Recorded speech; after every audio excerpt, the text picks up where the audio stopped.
ខ្យល់ត្រជាក់ប៉ះមុខខ្ញុំវិញនឹកដល់កាលពីក្មេងនៅស្រុកយើងផ្លូវដីក្រហមដែលខ្ញុំធ្លាប់ដើរសំលេងកូនក្មេងសើចលេងរំភើដើមឈើធំឈរជាគំនូ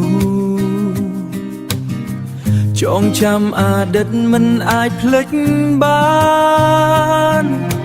ទោះបីខ្ញុំទៅឆ្ងាយប៉ុណ្ណា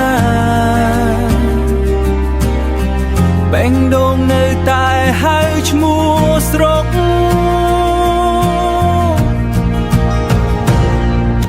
ស្រុកកំណើតអើយខ្ញុំនឹកអ្នកណាស់ពន្លឺថ្ងៃលិចលើស្រែស្រស់ស្អាតសំឡេងម្ដាយហៅពីចម្ងាយជាសំឡេងដែលខ្ញុំមិនភ្លេចឡើយ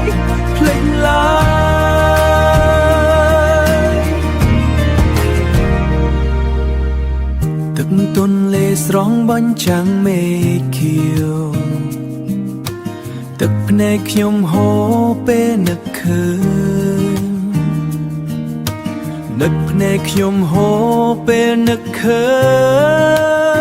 ញមិនភ័ក្រចាំងនៅតែញញឹមនៅក្នុងចិត្តខ្ញុំរៀងរាល់ថ្ងៃថ្ងៃណាមួយខ្ញុំនឹងត្រឡប់ទៅវិញអោបស្រុកកំណើតជាថ្មីម្ដងទៀតស្រុកកំណើតអើយខ្ញុំនឹកអ្នកណាស់ពន្លឺថ្ងៃលិចលើស្រែស្រស់ស្អាតសំឡេងម្ដាយហៅពីចម្ងា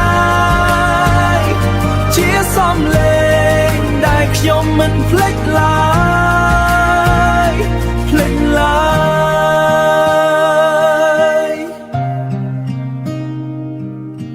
អូស្រុកកំណើតនៅក្នុងបេះដូង